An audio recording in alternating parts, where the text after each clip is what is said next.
ইন্নাহু লাইসা লাহু সুলতানান আলাল্লাযীনা আমানু ওয়া আলা রাব্বিহিম ইয়াতাওয়াক্কালুন। যারা আমি আল্লাহ আমার উপরে ভরসা করে আমার দাসত্ব করেছে, তার সুলতান শয়তানি কোন শক্তি, শয়তানি কোন কুমন্ত্রণা আমার ওই দাসত্ব গোলামীদেরকে পথভ্রষ্ট করতে পারবে না। তার অন্তরের মধ্যে খারাপ চিন্তা আনতে পারবে না। আমার গোলামী থেকে কেউ কোন প্রকার শয়তানি, সে যত বড় শয়তান হোক না কেন, আমার দাসত্ব থেকে একটা মিনিটের জন্য তাকে দূরে সরাতে পারবে না। যদি সে দাসত্ব করে, যদি সে দাসত্ব করে, তাহলে শয়তানকে আমি তার থেকে এমন ভাবে দূরে রাখবো, শয়তানের কোনো ওয়াসওয়াসা তার অন্তর কেন, তার কোথাও সে হস্তক্ষেপ করতে পারবে না, সে আমার গোলামি করে যাবে। এটা হচ্ছে 5 নাম্বার। 6 নাম্বার বিষয় হচ্ছে আল্লাহ তাআলা রমজানুল মুবারকে আমাদের কোরআন মাজিদের তেলাওয়াতের প্র্যাকটিস শিখায়েছেন। কি শিখায়েছেন?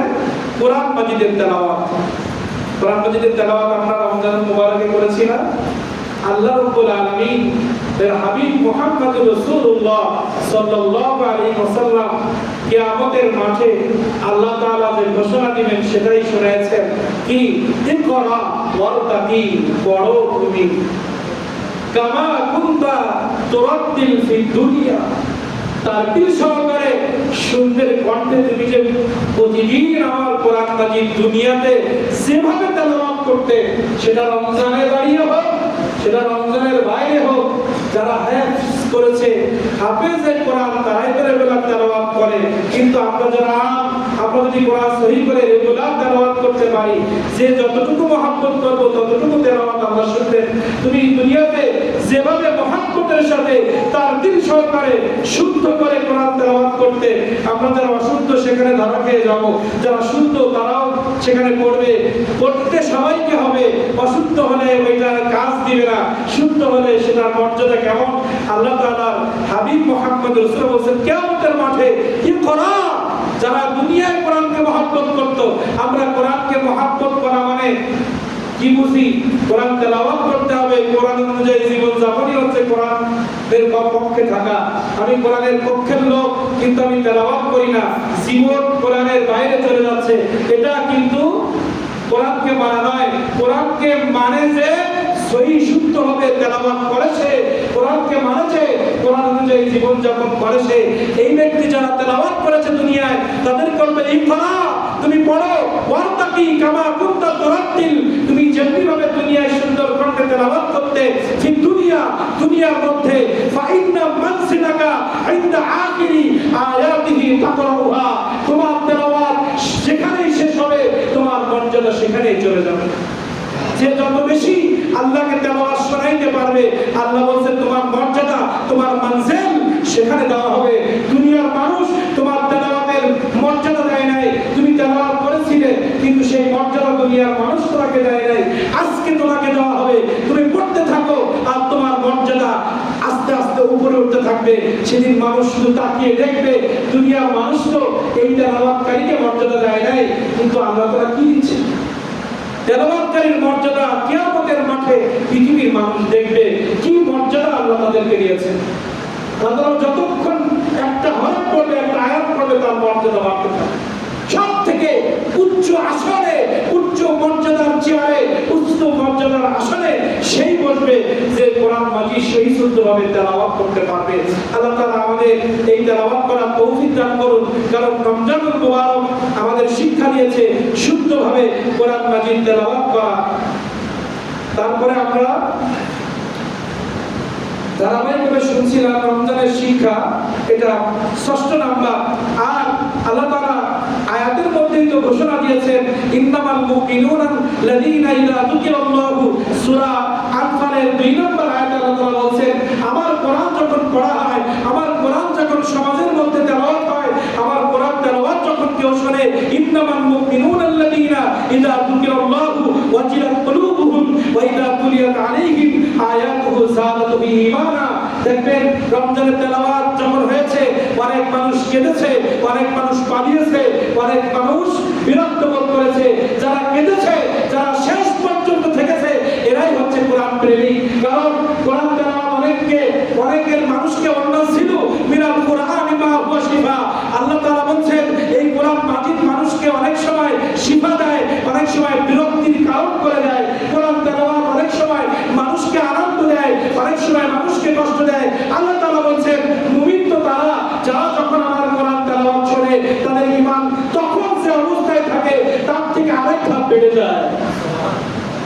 কি হয়, তেলাওয়াত যখন শোনে যে অবস্থায় থাকে সেই অবস্থা থেকে আরো বেড়ে যায়। কিন্তু আমাদের তেলাওয়াত শুনতে অনেকেই ভালো লাগে না, বিরক্তি মনে হয়। আমরা এই রমজানুল মুবারক আমাদের শিক্ষা দিচ্ছে কোরআনের সাথে সম্পর্ক করো, কোরআনকে বেশি বেশি মহব্বত করো, কোরআনকে সহি শুদ্ধভাবে তেলাওয়াত করো। এই শিক্ষা রমজানুল মুবারক আমাদের দিয়েছে। আল্লাহ তাআলা বলেছে আফালা ইয়াতাদাব্বারুনাল কুরআন আম আলা কুলুবিহিম, আমার কোরআন মাজিদ তেলাওয়াত, আমার কোরআন মাজিদ অনুসরণ থেকে কে তোমাকে মুখ ফেরায় নিল? তোমাদের কলমের মধ্যে একটু কি ভালো লাগে না আমার কোরআন পড়তে, আমার কোরআন বুঝতে, আমার কোরআন মানতে? তোমাদের কলমের ভিতরে কোরআন বিদ্বেষী কোরআন তেলাওয়াত করার মজাটা কে উঠায় দিল? কোরআন মাজিদ পড়া, কোরআন মাজিদ অনুসরণ করা, এই চিন্তা চেতনা, এই মহব্বত থেকে কে তোমাকে দূরে সরিয়ে দিল? আল্লাহ প্রশ্ন করেছেন। যার 7 নম্বর বিষয় হচ্ছে রোজা রাখার অভ্যাস তৈরি করতে হবে। এই রমজানুল মুবারক আমাদের রোজা রাখার অভ্যাস প্র্যাকটিস, রোজা রাখার অভ্যাস আল্লাহ তাআলা আমাদের করে দিয়ে রোজা রাখতে পারি। কারণ আল্লাহ রাসূল শাওয়াল মাসের 6টি রোজা, যেটা প্রথম বলেছিলাম, 6টি রোজা রাখলে সারা বছর রোজা রাখার সওয়াব হবে। সারা বছর ধরে সে রোজা রাখলো এমন ব্যক্তি হিসেবে আল্লাহর কাছে সে পরিগণিত হবে। যদি আমলটা আমরা ধরে রাখার চেষ্টা করব। 8 নম্বর বিষয় হচ্ছে তাহাজ্জুদের নামাজ। এই বিষয়ে অনেক লম্বা একটা আলোচনা ছিল, কারণ রাসূল করিম সাল্লাল্লাহু আলাইহি ওয়াসাল্লাম বলেছেন আফদালুল সালাতি বাদাল ফরিদা সালাতুল লাইল, না ফরজ নামাজের পরে সবথেকে দামি নামাজ হচ্ছে কি নামাজ? রাতের নামাজ, তাহাজ্জুদের নামাজ। এই নামাজ সম্পর্কে আল্লাহ তাআলা সূরা বনী ইসরাঈলে ঘোষণা দিয়েছেন ওয়ামিনাল লাইলি ফাতাহাজ্জাদ বিহি নাফিলাতাল লাকা আসা আইয়াবআসাকা রাব্বুকা মাকামান মাহমুদা। হে রাসূল, আপনি অতিরিক্ত একটু কষ্ট করেন, তাহাজ্জুদের নামাজ আদায় করেন, আপনাকে আল্লাহ তাআলা অনেক মর্যাদা দান করবেন। আপনি একটু তাহাজ্জুদের নামাজ আদায় করেন। ইয়া আইয়ুহাল সূরা মুযাম্মিল, আল্লাহ তাআলা বললেন ইয়া আইয়ুহাল মুযাম্মিল কুমিল লাইলা ইল্লা কালিলা নিসফাহু আও ইনকুস মিনহু কালিলা। হে আল্লাহ রাসূল, আপনি রাতের শেষ অংশ হোক, মধ্য অংশ, নিসফাহু আও ইনকুস মিনহু কালিলা, আপনি অল্প একটু সময় মধ্যরাত থেকে বা তার একটু কিছু পরে আপনি একটু কিছু নামাজ আদায় করেন। এই দুইটা সূরার মধ্যে তাহাজ্জুদের কথা স্পষ্ট আছে।